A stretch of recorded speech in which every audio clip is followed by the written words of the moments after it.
ಎಲ್ಲಿ ಹುಟ್ಟಿದ್ವಿ ಮುಖ್ಯ ಅಲ್ಲ. ಅಂಬೇಡ್ಕರ್ ಹುಟ್ಟಿದ್ದು ಅಸ್ಪೃಶ್ಯತೆ.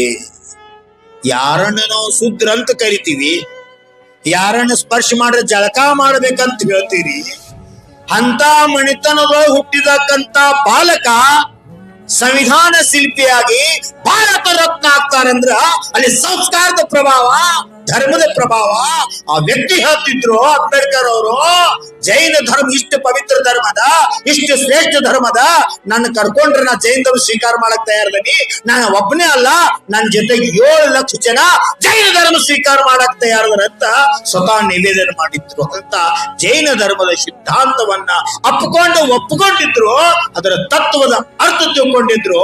ಮಹಾವೀರರು ಕಪ್ಪಿ ಅಂತ ಕಪ್ಪಿನ ಹಾದ್ಯಾಗ ಸತ್ತನ್ನು ಜೈನರಾಗಿ ಹುಡ್ಸುದಲ್ಲ, ಸ್ವರ್ಗದಾಗ ದೇವರಾಗಿ ಹುಡ್ಸಿ ಆ ಜೈನ ಸೈನಿಕ ರಾಜನಿಗಿಂತ ಮೊದಲ ತನ್ನ ಸೋಷರ್ದ ಕರ್ಕೊ ಅಂತ ಕಾರ್ಯ ಮಾಡ್ರು.